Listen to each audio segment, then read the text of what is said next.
ఎంవీపీలో vote హక్కు వినియోగించుకుంటున్న గంటా. మే 13 Bheemili assembly ఉమ్మడి అభ్యర్థి మాజీ మంత్రి గంటా శ్రీనివాసరావు సోమవారం ఉదయం తూర్పు నియోజకవర్గం ఎంవీపీ కాలనీ సెక్టార్ 4లోని సెవెంత్ డే అడ్వెంటిస్ట్ స్కూల్లో ఓటు హక్కు వినియోగించుకున్నారు. ఓట్లు వేయడం కోసం నిలబడ్డారంటేనే ఈ ప్రభుత్వం పైన ఎంత తీవ్రమైన వ్యతిరేకత ఉన్నారో అర్థం చేసుకోవచ్చు. నాకు నిన్న సాయంత్రం ఒక ఫ్రెండ్ ఫోన్ చేశారు. సార్ నేను just landed in Vizag sir అంటే, అదేంటిది అమెరికా కదా అంటే, లేదు sir all the way 9000 kilometres నేను ఫ్లై అయ్యి జస్ట్ ఓటు వేయడం కోసం నా ఓటు సాగర్ నగర్ లో ఉంది, నేను మీకు ఓటు వేయాలి, తెలుగుదేశం పార్టీకి ఓటు వేయాలి ఉద్దేశం రావడం జరిగింది సార్ అంటే, ఏంటి దీనికోసం ఇన్ని వేల కిలోమీటర్లు ప్రయాణం అంటే, లేదు సార్ నేనే కాదు నాతో పాటు వేలాది మంది ఈరోజు అమెరికా లేకపోతే అబ్రాడ్ లో ఉన్న వాళ్ళే కాదు, హైదరాబాద్ చుట్టుపక్కల ఎక్కడ ఉన్నారో వాళ్ళందరూ కూడా వచ్చి ఓట్లు వేయాలని చెప్పి పెద్ద ఎత్తున రావడం జరిగింది. చెప్పినప్పుడు చాలా సంతోషం వేసింది. మనం కూడా చూసాం నిన్న మొన్న హైదరాబాద్ నుంచి మొత్తం ఆంధ్రప్రదేశ్కి వస్తున్న పబ్లిక్, అది బై రోడ్ కావచ్చు, ట్రైన్స్ కావచ్చు, ఫ్లైట్స్ కావచ్చు, ఎన్ని మార్గాలు ఉన్నాయో ట్రాన్స్పోర్ట్, అన్ని మార్గాల ద్వారా కూడా వేలాది మందిగా అంటే టోల్ గేట్స్ దగ్గర గంటల తరబడి వెయిట్ చేసే పరిస్థితి వస్తూ ఉంది. అంటే గతంలో మనం చూసేవాళ్ళం సంక్రాంతి పండగకి ఎట్లాగా హైదరాబాద్ మొత్తం ఖాళీ అయిపోయి నిర్మానుష్యంగా తయారీ అట్లా వచ్చేవాళ్ళు. అంతకంటే ఎక్కువ సంఖ్యలో ఈసారి ఓట్లు వేయాలి. అక్కడ కూడా యాక్చువల్ గా ఓటింగ్ ఉంది, తెలంగాణలో కూడా ఈ రోజు ఓటింగ్ ఉంది ఎంపీ అట్లా ఎలక్షన్స్. అయినా సరే మాకు అక్కడ అది కాదు ఇంపార్టెంట్, ఇక్కడ ఆంధ్రప్రదేశ్ లో ఈ దుర్మార్గ పరిపాలనకి ఒక ఫుల్ స్టాప్ పెట్టాలి, మేము ఖచ్చితంగా ఓటు వినియోగించుకోవాలని ఉద్దేశంతో వాళ్ళంతా రావడం జరిగింది.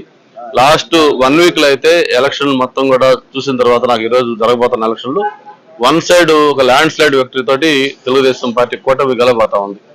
ముఖ్యంగా గత కొద్ది రోజులుగా బీజేపీ అగ్రనాయకులు నరేంద్ర మోడీ గారు, అమిత్ షా గారి వాళ్ళ పర్యటనలు, వాళ్ళు ఇచ్చిన స్పష్టత, దాంతో పాటు ఇటీవల జరిగిన పరిణామాలు, ల్యాండ్ టైటిలింగ్ యాక్ట్ లాంటి కొత్త చట్టాలు, ఏదైతే ప్రజల యొక్క హక్కులు వాళ్ళ యొక్క మనోభావాలు దెబ్బతినే విధంగా చేస్తున్న కొత్త చట్టాలు కావచ్చు, వీటన్నిటితో పాటు ప్రధానంగా చంద్రబాబు నాయుడు గారు, పవన్ కళ్యాణ్ గారు కలిసి చేసిన విస్తృతమైన ప్రచారం, ఇవన్నీ కలిపి ఈ రోజు వైఎస్ఆర్ పార్టీకి పూర్తిగా భూస్థాపన చేసే విధంగా ఈ రోజు ఎన్నికలు జరగబోతామని నాకైతే, నేను నెల రోజులుగా ప్రజల్లో ఈ ప్రచార నిమిత్తం చూస్తా ఉంటే ఎక్కడికి వెళ్ళినా కూడా ఒకటే స్పందన, బ్రహ్మాండమైన పాజిటివ్ వేవ్. గతంలో ఎన్టీఆర్ గారు పార్టీ స్టార్ట్ చేసినప్పుడు ఎలాగుందో అలాంటి స్పందన ఈసారి మనకు కనిపిస్తా ఉంది. అంతేకాదు మొన్నే పోస్టల్ బ్యాలెట్ ఎంప్లాయీస్ సంబంధించిన ఇవన్నీ కూడా ఓటింగ్ అయింది. ఆ ఓటింగ్ లోనే ఈ ఇండికేషన్ అంతా రావడం జరిగింది. ఏదైతే 80 to 90% అబవ్ ఓట్లు తెలుగుదేశం పార్టీకి ఫేవర్ గా పడ్డాయని కూడా మనకు ఆ ప్రాథమిక అంచనాలు కూడా తెలుస్తా ఉన్నాయి.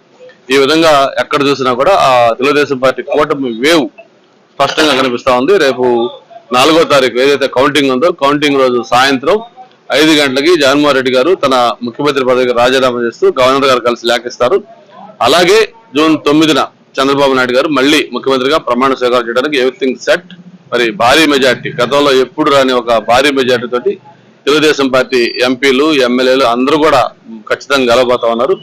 మరి ఇన్ని రోజుల పడ్డ కష్టానికి ఈ రోజు మనకి ఫలితం రాబోతుంది కాబట్టి మొత్తం తెలుగుదేశం పార్టీ కుటుంబ సభ్యులకి, అలాగే మిత్రపక్షమైన జనసేన, బీజేపీ అందరికి కూడా మనస్ఫూర్తిగా అభినందనలు తెలియజేసుకుంటూ, సాయంత్రం దాకా పోలింగ్ కంప్లీట్ అయ్యేదాకా కూడా అందరూ అప్రమత్తంగా ఉండాలి. ఎందుకంటే వాళ్ళకి వైఎస్ఆర్ పార్టీ వాళ్ళకి అర్థమైపోయింది పొజిషన్, ఏదో ఒక రకంగా గొడవలు సృష్టించాలనో లేకపోతే దీన్ని ఎలక్షన్లు వాయిదా వేయించాలో రకరకాల ప్రయత్నాలు చేస్తారు. కాబట్టి మన వాళ్ళందరూ సంయమనంతో ఉండి ఆ పోలింగ్ చక్కగా కంప్లీట్ చేసుకొని ఆ చివరి ఓటు దాకా కూడా వేయించుకొని ఆ ఈవీఎం క్లోజ్ చేసి సీరియస్ గా ఉండి ఆ మిషన్లు బయటకు బయలుదేరేదాకా కూడా అందరూ అప్రమత్తంగా ఉండాలి.